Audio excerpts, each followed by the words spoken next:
Deklamasi puisi.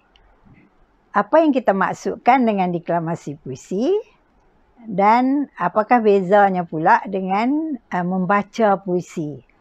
Deklamasi ini berbeza dengan baca. Kalau kita baca tu kita baca untuk diri kita sendiri, ya, supaya kita faham apa yang kita baca, apa maksud penyair dan sebagainya. Jadi kita katakan pembacaan kita tu gagal kalau kita tidak memahami apa yang kita baca. Tapi deklamasi ini ialah kita bukan baca untuk diri kita, ya, untuk diri kita pun, ya, tapi yang lebih penting ialah kita membaca supaya orang lain faham. Kita membaca di hadapan khalayak, ya, di hadapan kita ada audiens yang perlu kita bawa ke dalam persembahan kita tu. Jadi deklamasi ini adalah satu persembahan, ya. Bagaimana kita membaca sajak, bagaimana kita bergaya, bagaimana kita menyebut dan sebagainya supaya orang yang mendengar tu faham apa yang kita cuba sampaikan. Jadi misi kita di sini ialah kita menyampaikan apa yang dimaksudkan, apa yang nak disampaikan oleh penyair kepada orang ramai.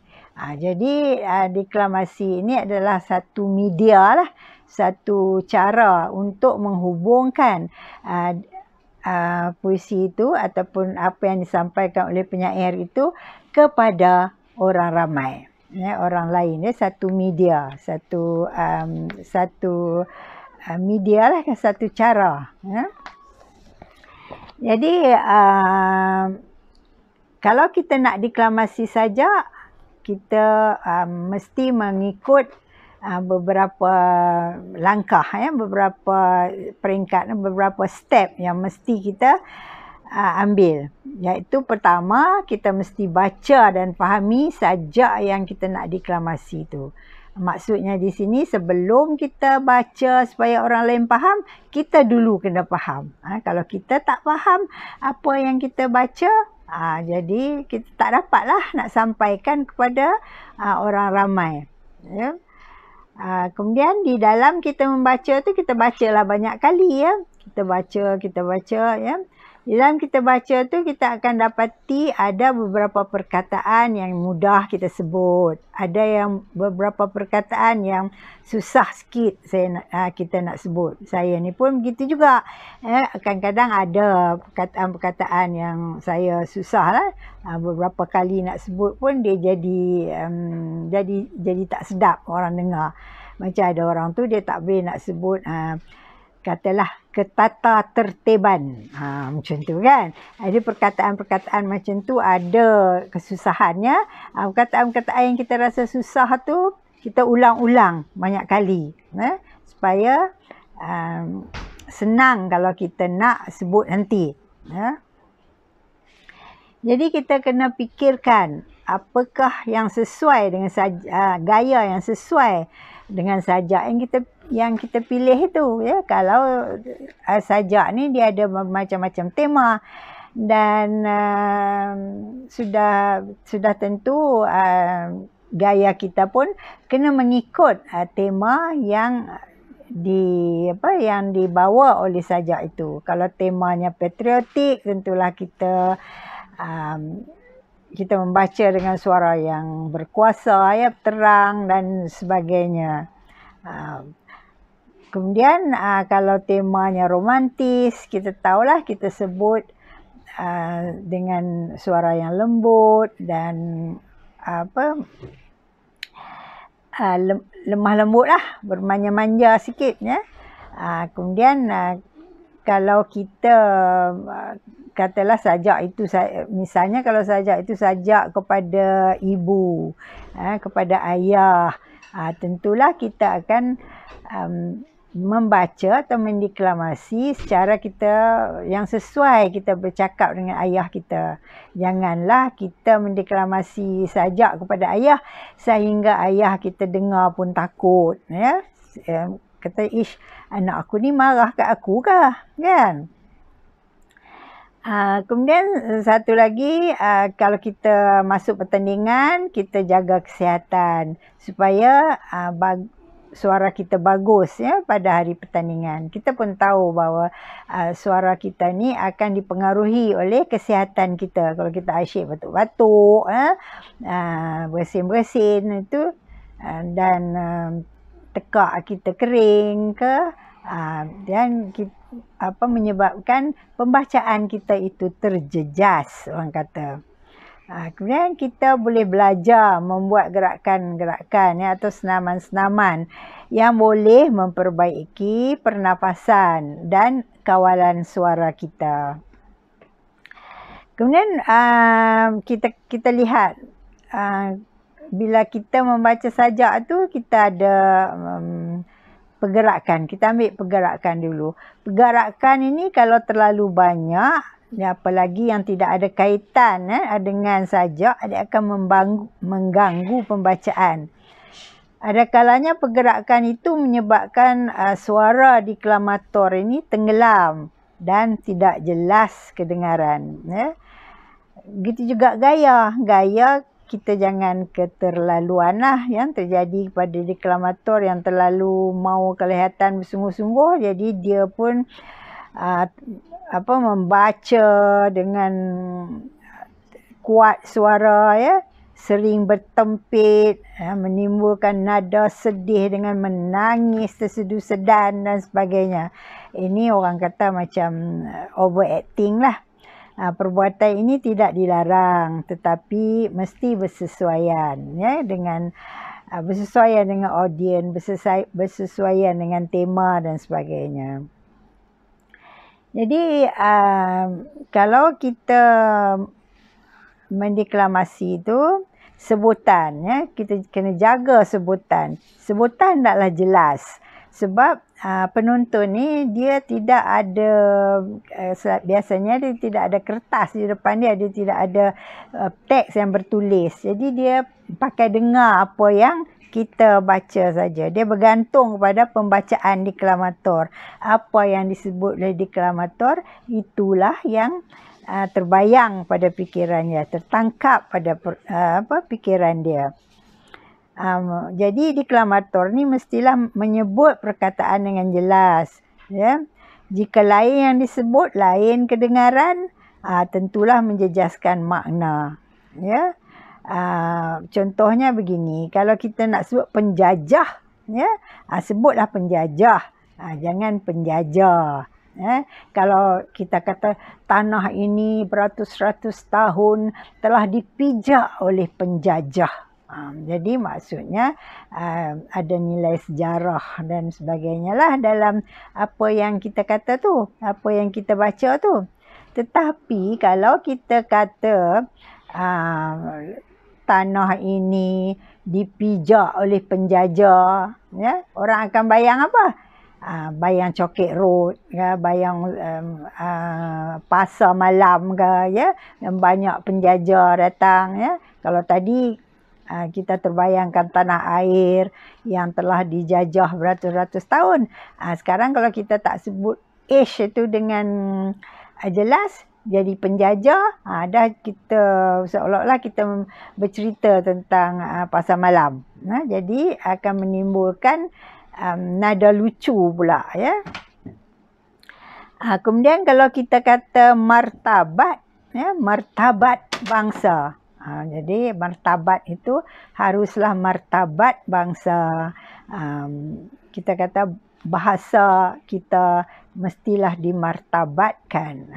Martabat, ada orang dia malah nak sebut, dia kata martabak bangsa. Jadi kita orang yang mendengar pun membayangkanlah martabak, ya. Jadi dah menjadi lucu di situ. Kemudian kalau kita kata kita nak bercerita, katalah sajak itu tentang alam sekitar, tentang pencemaran atau polusi, kita sebut elok-elok, ya. Ada sajak yang barisnya hutan ini ditawan polusi. Kita kena sebutlah polisi betul-betul, bukan ditawan oleh polisi. Dah jadi benda lain, ya. Bukan senang ni. Kita nak kena praktis, ya, baca betul-betul supaya tak orang kata apa, tak menjadi nada lucu. Kemudian kita melihat pula, ya, ada orang tu dia terlupa, dan markahnya dipotong. Kata dalam sayembara ke dalam kita bertanding baca sajak, ada orang tu kita kata dia lupa sampai 3 perkataan. Tapi dia punya markah mengapa potong tak sampai, macam kita baca kita satu perkataan kita silap, tapi dia silap 3. Mengapa markah kita kurang daripada dia, ya? Jadi kita kena lihat, ya, cara-cara memotongnya ialah sejauh mana ia menyimpang daripada makna yang sebenar. Kalau kita kata saya telah setuju untuk pergi sana, kalau dalam sajak itu.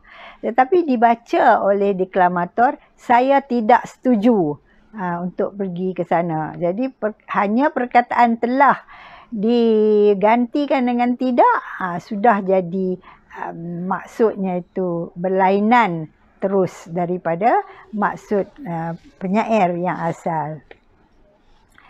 Itu tentang tentang lupa lah, dan ni lupa ni memanglah selalu terjadi, sebab saya pun selalu lupa, ya. Dan dalam deklamasi ni, sebab tu saya bawa kertas, ya. Kalau orang yang dah tak boleh hafal, ya, macam anak-anak muda ni selalunya dibawa kertas. Tapi kalau dalam pertandingan, kalau orang yang tak bawa kertas dengan orang yang bawa kertas, tentulah orang yang tak lupa tu dapat banyak markah lah, kan, sebab dia bersungguh-sungguh, ya. Jadi apakah deklamasi yang baik? Ialah deklamasi yang berjaya menarik penonton, ya, menghayati makna, pemikiran dan suasana dalam sajak. Okey. Satu perkara lagi saya nak cakap. Bila saya mendengar orang membaca sajak, kadang-kadang dia berhenti di tempat yang tak sepatutnya dia berhenti, ya.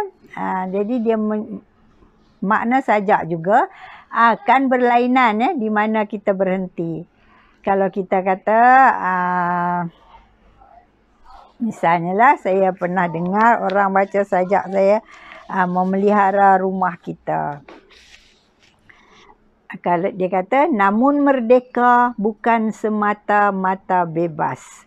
Sebebas-bebas tidak terbatas. Merdeka itu tidak berarti rumah tidak perlu berkunci. Merdeka tidak sampai membiar, kebun jiwa tidak berpagar.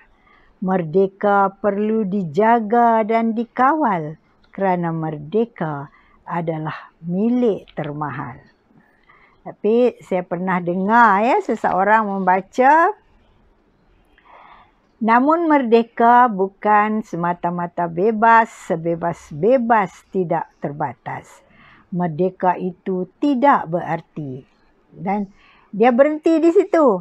Dia berhenti di situ, seolah-olah paragraf lain pula dia kata, rumah tidak perlu berkunci. Jadi apa yang dia kata? Dia kata merdeka itu tidak berarti. Jadi kan membawa makna yang sangat berlainan, ya. Kalau kita membaca, kita kena sambung-sambung, ya.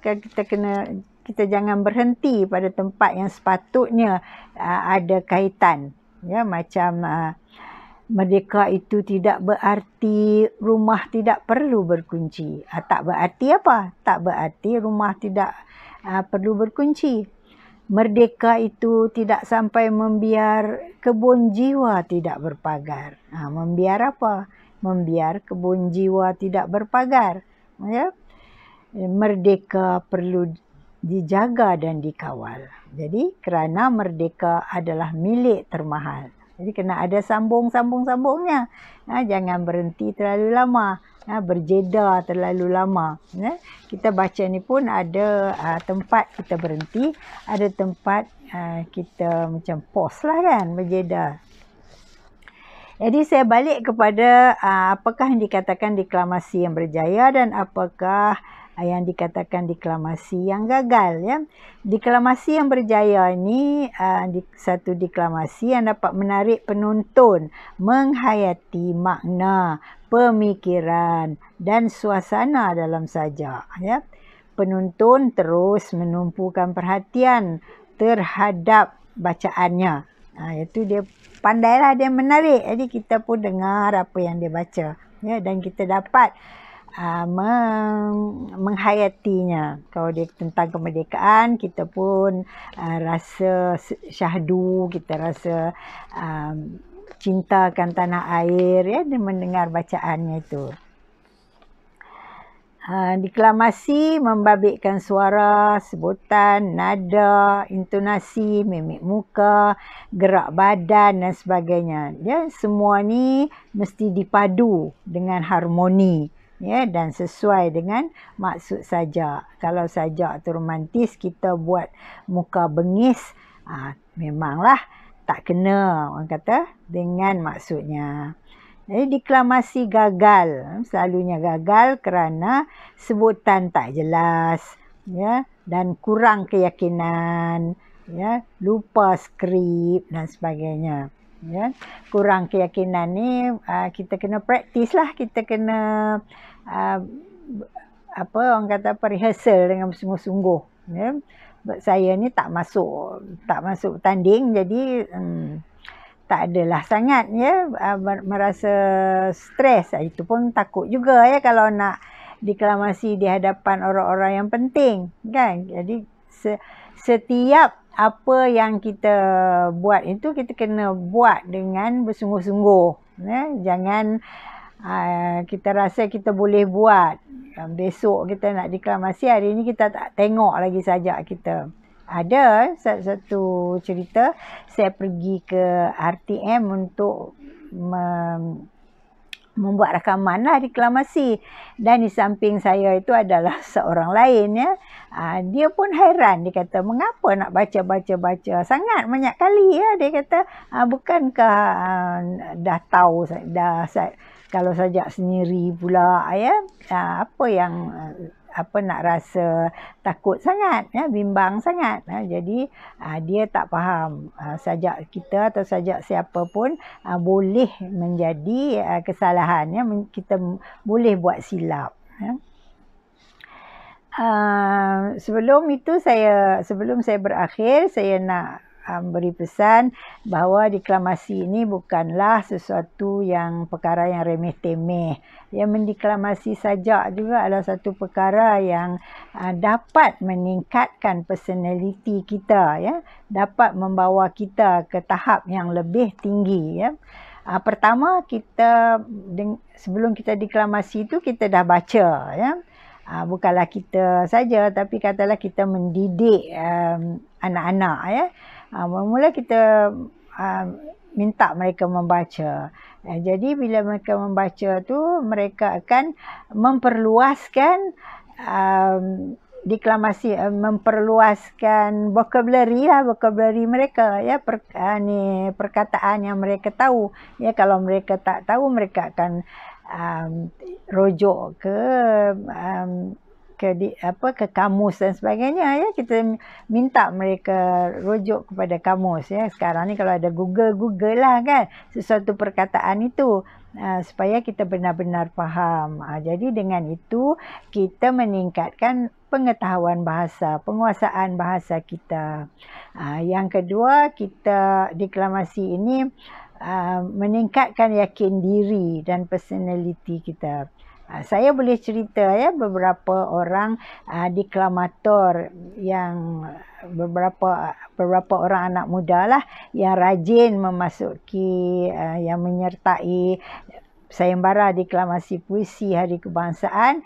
Mereka ini telah membina diri mereka di dalam lapangan, misalnya menjadi menjadi pengacara TV yang terkenal seperti Mak Nur Sulaiman, ya. Begitu juga saudara Halim Yo yang aktif dalam deklamasi, ya, dan dia boleh meningkatkan keyakinan dirinya.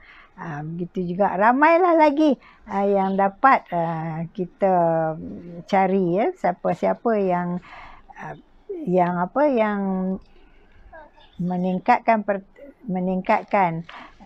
diri mereka dengan cara mendeklamasi puisi. Sekianlah saja. Saya harap semua orang akan berusaha bersungguh-sungguh untuk demi kejayaan diri sendiri. Ya, saya ucapkan tahniah kerana anda telah menunjukkan minat yang mendalam, ya, dalam deklamasi. Bila kita pergi deklamasi, kita juga akan bertemu dengan kawan-kawan, ya, memperluaskan hubungan kita, bukan saja dengan kawan-kawan yang kita kenal, kita boleh buat kawan-kawan baru daripada berbagai bangsa. Sekian saja, terima kasih.